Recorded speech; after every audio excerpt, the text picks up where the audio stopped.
Welcome back, everyone. Our next guest is Dr. Afton Halloran. Afton is a consultant in sustainable food systems transitions. She advises government agencies and organisations across the globe on issues of food production, diet and policy. She also works for the Nordic Council of Ministers, where she's an external consultant to the Nordic Food Policy Lab and the new Nordic Food Programme. Please welcome Afton Halloran. Thank you so much.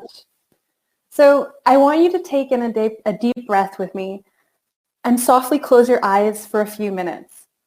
It's 6:30 in the morning of May 18th, 2030. And as you lie in bed, the fresh aroma of mushroom coffee lingers in the air. You shower, dry your hair, and slip on your seaweed fiber suit and your favorite fish leather shoes. On your way to work, you stop off at your garden plot to water the plants and check your cricket farm. You jump back on your bike and cycle to the Ministry of Food Systems. Today, a delegation from the United States is visiting via photorealistic conference call. They want to learn about how your government brought an end to childhood obesity. Just as you and your colleagues sit down in the conference room, a video message pops up on the screen. It's the Prime Minister congratulating everyone once again for meeting all of the targets for the United Nations Sustainable Development Goals. At lunchtime, you scan your fingerprint in the canteen and find your personalized meal ready for pickup. Wild mushroom and barley risotto, North Sea seaweed salad, and a side of sautéed lupins, cooked just the way you like it. You receive a message informing you that your meal scores high in animal welfare, biodiversity protection, and nutritional quality, and low in greenhouse gas emissions and natural resource use. As you head outside to enjoy your food, you run into your colleagues from the Behavioral Insights Task Force. They just finished reviewing the insights from a decade of action on sustainable food delivery platforms.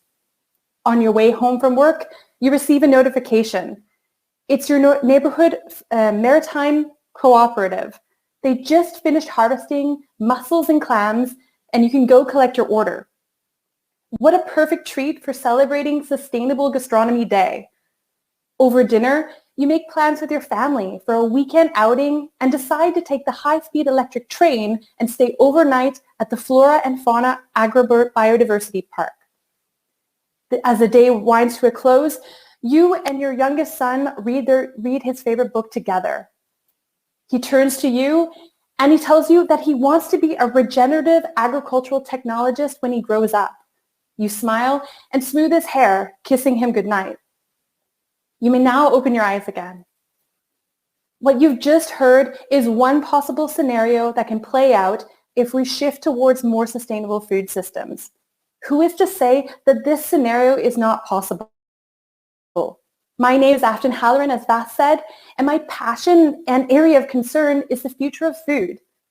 I work for governmental, philanthropic, international, and research organizations on the transformation of food systems. Food systems, if you're not familiar with the term, are made up of the environment, people, inputs, processes, infrastructure, institutions, markets, and trade, as well as all of the activities that relate to the production of food, from the way we grow it to how it's consumed and disposed of. And in essence, a food system is the sum of all these parts. But let's take off our rose-tinted glasses for just a minute and check the pulse of our 21st century food systems. Well, for starters, approximately 1/4 of global greenhouse gas emissions come from the food system. And food systems are thirsty too. They use 70% of the world's freshwater resources. And the destruction and degradation of habitats to produce the food that we eat mean that agriculture is the largest contributor to biodiversity loss. But there's also the human and social dimensions too. Our diets are literally making us sick. In fact, unhealthy diets kill more people globally than tobacco. And human rights abuses, low pay, and poor working conditions are rampant in the food production system. These facts and figures often catch our attention, yet we still need to eat. And many people, like chefs, farmers, food processors, and retailers are dependent on the food system for earning a living. Knowing all this, we're going to need to quickly develop an appetite for change if we are actually to address inequality, human pressure on the environment, and threats to human health. One entry point is our diet. Let's take the average European diet as an example. Our diets are becoming increasingly more similar. We love foods that are high in salt, saturated fat, and sugar, and we eat too many foods of animal origin like cheese and meat, and we love starchy vegetables like potatoes. A diet that promotes human and planetary health, on the other hand, is high in fruits and vegetables, whole grains, legumes, nuts, and seeds. In theory, making this kind of dietary transition doesn't sound that difficult, right? The right choice should be the easiest choice, but it's not. Why? We have culture and traditions, values, affordability, policies, and accessibility that add more noise to an already noisy space. But wait, there's more that we can actually do. Another way is to actually change how we produce our food. To leave a lighter footprint, our agricultural systems will need to produce the same amount of food or on the same amount of land or less than we have today in order to protect natural ecosystems like forests and grasslands and all of the species that inhabit them. And we'll also need to produce our food with fewer inputs like water and fertilizer and maintain the health of our soils. Along the supply chain, we'll have to stop wasting food in the fields, in manufacturing processes, and in our fridges. And to add another thing to the list, we'll need to diversify our production systems, growing a wider range of crops and using varieties that are well adapted to local growing conditions. This also means that we need to introduce new or neglected foods into our diets, like edible species of invasive plants and fish, as well as underutilized varieties of legumes or vegetables, for example. So how do we navigate our way out of this difficult situation that we find ourselves in right now and move towards a desirable future where nature and humans thrive? How do we turn things around and see them as opportunities? I want to share 5 different projects that I'm working on right now, together with numerous other thinkers and doers from around the food system and around the world. These are examples that relate to the roles of policy, innovation, future forecasting, public health, and new food production systems. And I want you to pay particular attention to the common thread that runs throughout these examples. Let's talk about policy first. Policy plays an integral role in influencing everything from the affordability of fruits and vegetables to the choice of the crops that we put in the ground. As the future is uncertain, complex, and ambiguous, it's often difficult in the policy world to make bold and brave decisions. Over the past 3.5 years, our team at the Nordic Food Policy Lab of the Nordic Council of Ministers has been experimenting with new ways of discussing the future of policy. Through our pop-up policy labs around the world, we bring together politicians, civil servants, civil society organizations, youth, producers, industry representatives, journalists, researchers, activists, and innovators. And it turns out we have a lot in common. Take, for example, the Nordic governments, who have a lot in common with some Latin American governments when it comes to using food culture and gastronomy as a means of valorizing traditional crops and sustainable diets.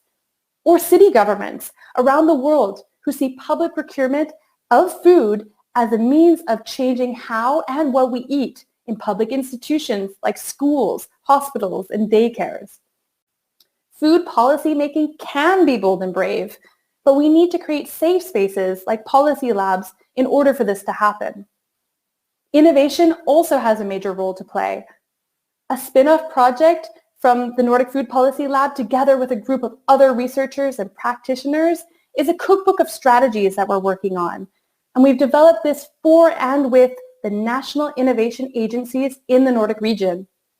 Our cookbook of strategies is supported by the European Institute of Innovation and Technology, ClimateKick, and looks at public innovation ecosystems.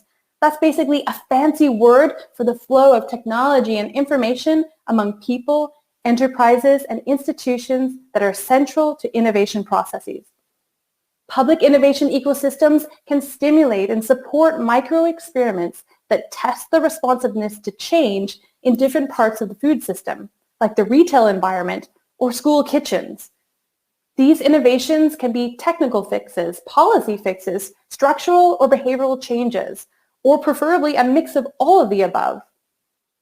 With our Cookbook for Change, we're making the case that innovation in the public sector, as well as innovation supported by the public sector, will help us to experiment with a lot of the solutions to common challenges that we face in the food system. The third aspect that I want to talk about is future forecasting. You know, it's easy to get caught up in the present and focus on the challenges that we're facing right now, right here. But what about the future? What about 2030 and what about 20 or 30 years down the road? With partners from across the Nordic and Baltic region, we've assessed the megatrends influencing the future of food in a project supported by the Intergovernmental Agency for Cooperation between the Nordic Governments, or the Nordic Council of Ministers as it's called. The point of this exercise was to shed light on the importance of future forecasting in the discussions about food systems in our region. We can also use this megatrend analysis to course correct in the event that we are heading in a potentially counterproductive direction. One of the megatrends that we identified was the polarization in the food system that's happening right now. Polarization is a word that I keep on hearing when I speak to different stakeholders in the food system, especially when we talk about the need to radically change our diets and the food system as a whole. The loudest voices often come from the extremes of the spectrum, like vegans versus meat lovers or robot agriculture versus modern homesteaders. Yet, this is the kind of stuff that catches our attention, but at the same time, we must also realize that these voices are just a small representation of a wide range of perspectives or likely future scenarios. What we are most likely going to see is something more nuanced, like more reducitarians or flexitarians or medium-scale farmers using drone technology to help them monitor their resource use. But that's not to say that we should ignore radically different perspectives, but rather we need to draw attention to addressing the concerns of the voices that are both central and marginal. Now let's zoom out of the Nordic and Baltic region and move to Europe and then to Africa. As I mentioned before, there's a need for bolder and braver policies if we address the environmental issues that we face, as well as public health pressures that result from an unsustainable food system. Through the WHO European Office for the Prevention and Control of Non-Communicable Diseases, we're working with member states to understand their needs when it comes to healthier and more sustainable diets. More and more countries understand that they need to update their dietary recommendations and provide their citizens with evidence-based guidance on how to eat. But they want to do it in a way that reflects their culture, their populations, and their geographical contexts. We collaborate with researchers and governmental authorities in the region to co-develop tools that governments can use to model healthy and sustainable diets using the government's own data.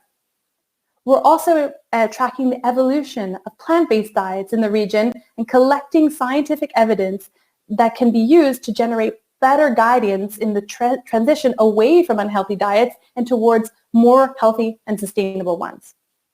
And we're also investigating how to promote healthier options in the rapidly changing out-of-home meal sector, which has exploded in many countries as a result of the coronavirus pandemic.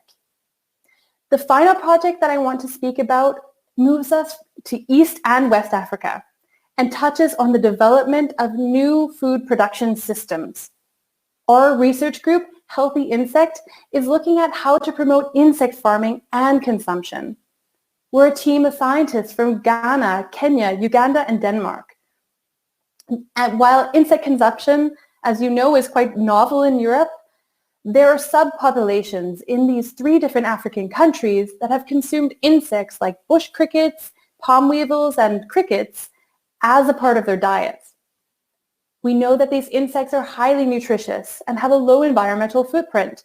But historically, these insects have been harvested from the wild, which introduces the constraint of seasonality and access. Our colleagues in East and West Africa have been domesticating some insect species and basically developing farming systems where the insects can grow. So what's new here is not the insects as food per se, but the farming technique itself. And if we understand how farmers interact with these new farming systems, we can better tailor them to their needs. The development of new production systems, such as these ones that I've talked about in Ghana, Kenya, and Uganda, can help small and medium-scale farmers, the majority of the global farming population, to diversify their farming operations and produce significant amounts of insects for consumption. In turn, it could also have a positive knock-on effect on the nutrition of vulnerable populations, such as undernourished women and children. Now, these are just 5 of the many projects and initiatives happening around the world right now. So maybe you can guess what the common thread that was binding all these different examples together was. If you guessed collaboration, well, you're right. There's no single institution or person that can solve all the challenges that our food systems face right now. We need to actually do this together if we want to make sure that we leave no one behind in the process. And from my point of view, one of the greatest barriers that we face is not the lack of creativity or human ingenuity, but rather the lack of bridges between the efforts that are already being made. With only 9 years to go until 2030, we have a lot of work to do if we want to reach the United Nations Sustainable Development Goal targets. And no one is going to hand us the map. We're going to need to draw this together. Thank you very much. Thank you so much, Afton. So you grew up on a farm in rural Canada. Can you tell us how you became interested in inventing the future of food? Definitely. I mean, growing up on a farm, being so involved in food production systems and then basically moving, when I was a student, moving to the big city, that to me was quite shocking because I realized that so many of my peers and friends, they never had that same experience. I originally wanted to be a dietitian, but I quickly realized that I wanted to kind of enter the food system by understanding agricultural systems and food production systems first. And eventually over time, I ended up doing my PhD in nutrition, but with basically trying to basically combine nutrition and agriculture together to understand the food system in a more complete way from my point of view. Thanks very much. This week, the world's first vat-grown meat has been approved for sale. Do you think the public appetite, and I assume that pun was intended by the person asking this question, for this type of food has changed in the last year? It certainly has. We can see that, consumer acceptance of these kinds of foods is growing, but at the same time, I think we still need to wait some more time. I always kind of say that we tend to, focus on these kinds of technologies as opposed to kind of looking at the system as it exists and trying to fix some of those broken pieces. So I think we're going to see in the kind of towards the future, we'll see, people eating more sustainably produced meat and less of it. And then maybe some of these other kinds of products that are coming to the market. But there's still legal hurdles that need to be jumped before we get to that point. And so in the coming years, we'll see these on the shelves, but it's not going to happen tomorrow. So your work often involves helping large organizations make the transition to sustainable food systems. What can the individual watching this talk do at a human level to make a difference? Yeah, so I think it's really to look at what you're eating, how your diet, and as I said before, some of the simplest things that we can do is just overall reducing the amount of meat and dairy in our diet, trying to diversify our diets, have more fruits and vegetables, whole grains, seeds, nuts, fruits. So that is definitely something you can do tomorrow. Build that into your diet. Start to be inspired and from different ways to cook these kinds of foods. Explore in the kitchen. Learn from others and other cultures. I think that's one of the things we often look maybe around us and think that this might be boring to eat in this way. But actually, if you look at global food cultures around the world, there are so many exciting recipes out there. So I think on an individual level, that's one thing you can do. Also, in terms of connecting yourself to the food system, understand this better, but also vote with your fork and vote for the politicians who actually take these kinds of things into account. So Steve asks, you've traveled and lived all over the world and have written about how this global experience has helped you to analyze local food systems differently. Can you share with us what you found especially enlightening from your travels and tell us what your favorite cuisine is? Okay. So I think what have I learned overall? I mean, I spent, not this year, but in previous years, I've been meeting a lot of farmers, for example, in East Africa, West Africa, and basically learning about how they interact with the food system, the challenges that they face as a result of climate change. If you want to know about how that feels, just ask a farmer, that they feel this every day. So I think that this is being much more in tune with the food system and with the natural world is something that, farmers, or at least the farmers that I've been working with, have experienced. So I think that to me has been really impactful. And then in terms of, the cuisines from around the world, my favorite cuisine, I think Indian food inspires me because it is mainly because you can get a lot of plant-based dishes and vegetarian dishes. And I find those extremely tasty and very flavorful. Time for just one more audience question from Eleanor. For me, food is about sharing, community and love. How can we keep the heart of food in the future? Yeah, that's a very good question. And that's something I'm actually very concerned about because, if we talk about, the future of food and we often look at the dystopian kind of future, and that would be, pills or, with all the nutrients that we need. But I think it's actually, hopefully some of the things that we've learned during the pandemic are that, we can, make delicious food at home, that we can enjoy our time together, that this can actually also be an activity that you can do as a household. And at least from my side, I've been spending a lot more time in the kitchen, and it's been fantastic because it's not only as an activity, but you get to enjoy the fruits of your labor, and it's something that brings us closer to our food system.